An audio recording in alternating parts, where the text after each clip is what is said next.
If I told you that I spent the last 40 years in high schools with teens and tweens, tens, hundreds of thousands of them, and I asked you what that meant, you'd probably think that, well, if your brain was in a bird, it would probably fly backwards. I want to share with you today a lot of things that students taught me. What 40 years in the classrooms, in the schools, as a teacher, a coach, an administrator actually meant. Among other things, it means that my oldest students are now, dare I say it, 59 years old. It means that there's a professor at Auburn University right now who has been there 16 years, and he teaches international accounting. And I taught him in grades 9 through 12. And before you're impressed, I taught his mother too. The most important thing they taught me, the most important thing is something that I call the equation of life. It's a compilation of everything that they were telling me that they needed in order to be successful in life. That's what I want to carry you through today. It's not that complicated.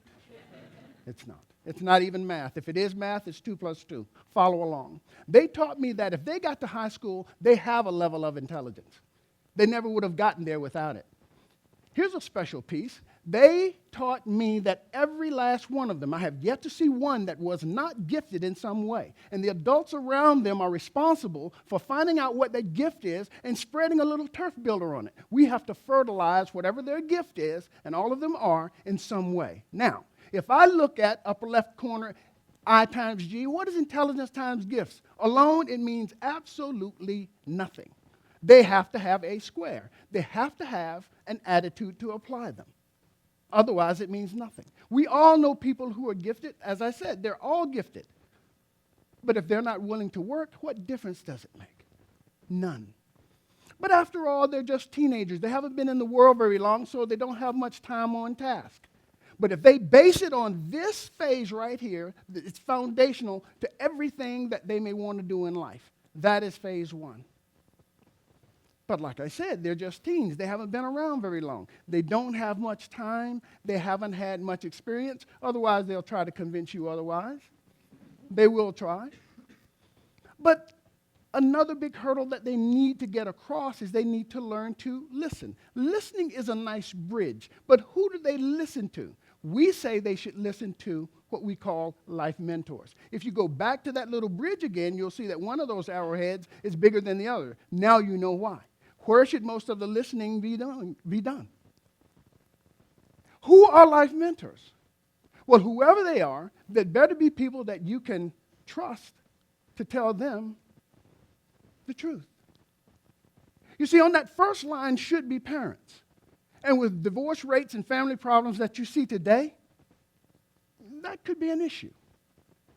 So teachers then become that much more important. Counselors become that much more important. Grandparents become that much more important. Older siblings become that much more important. Aunt Tilly, who lives down the street, becomes that much more important if Aunt Tilly will be one of those that you can trust to tell them the truth. And you have to play a role here. You see, drug dealers can be life mentors. And gang members can be life mentors.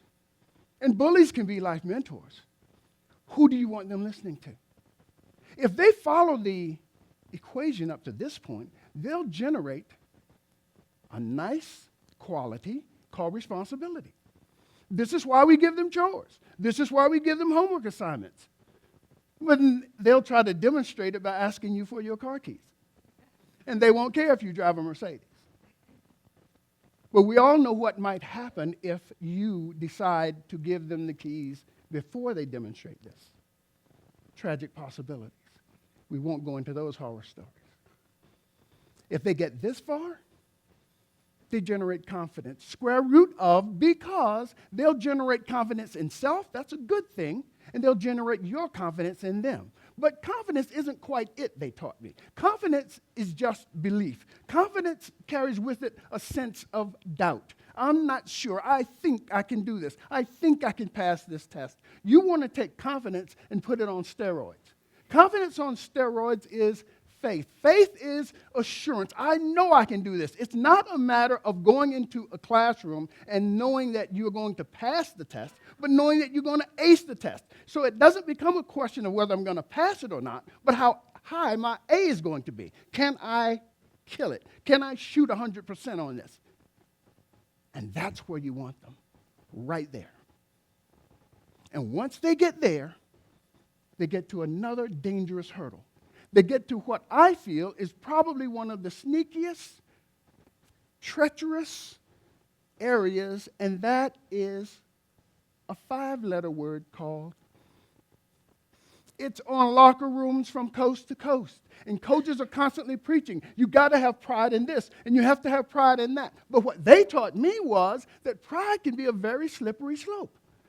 Pride, because it is about selfishness, pride is at the seed, it's the seed, the core of greed. It's at the core of selfishness, as you know. It's at the core of jealousy. It's at the core of racism. And they always knew that pride was at the core of all those cliques that they saw. You see, I'm better than you because, ... Fill in the blanks.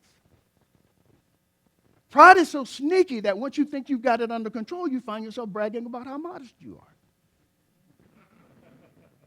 Pride pulls you down and holds you back. This is a hard sell. When they walk in on the first day of school in their orange Nikes and somebody steps on them.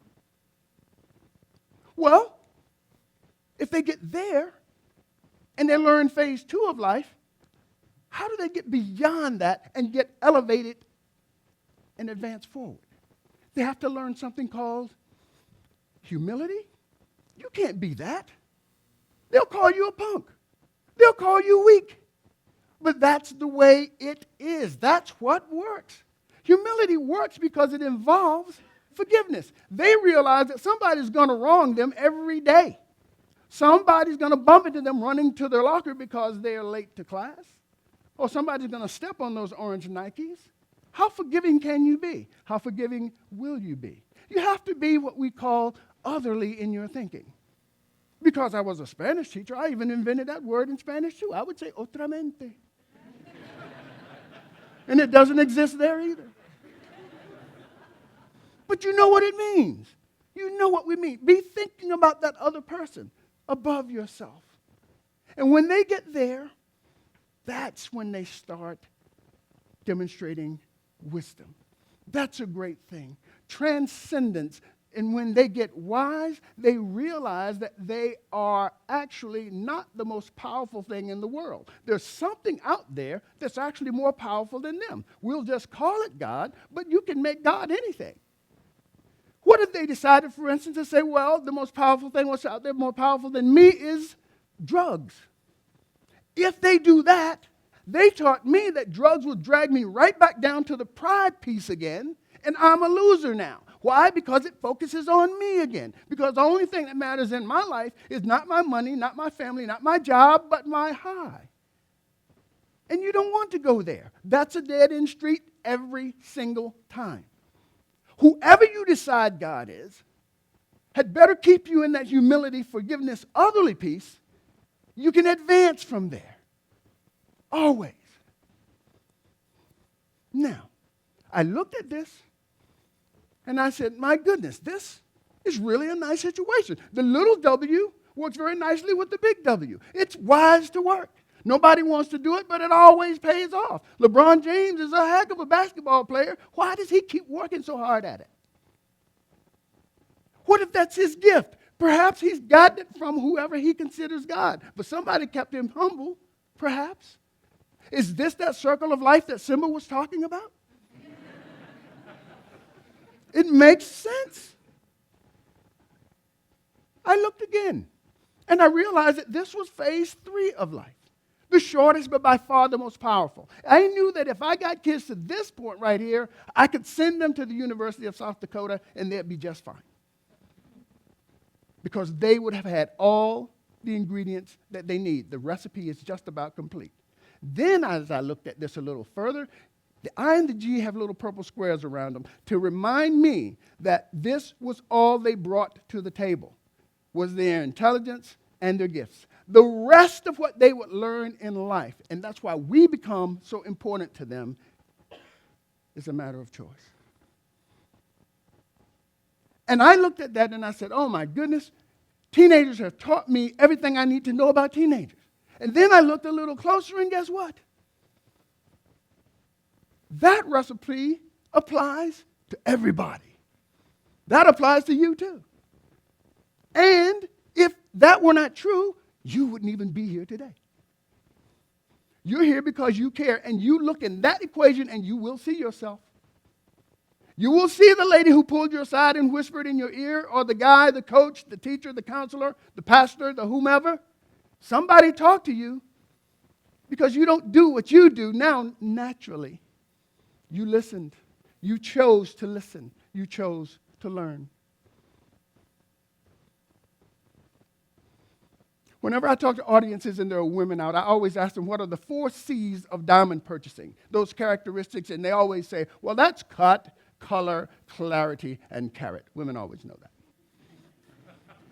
They don't know that guys have a C too, cost. Because we don't really care what color it is. How much is this going to set me back? Diamonds are formed between 90 and 120 miles under the earth. Diamonds are precious. There are no 2 that are identical. They come in all sizes, shapes, colors. They're the hardest substance known to man. They're a 10 on the hardness scale. The most powerful thing that kids taught me over 4 decades is that they're all diamonds. All of them are diamonds. And we have to treat them as such. We have to remember that if we are going to get satisfaction, a sense of self-worth out of life, and whatever it is we choose to do, we have to remember that the only thing that's hard enough to polish a diamond is another diamond. It has to be us. And when I realized that, and I saw all of those kids that I've had so much experience with, I realized that as far as pure riches go, Bill Gates has nothing on me. Thank you.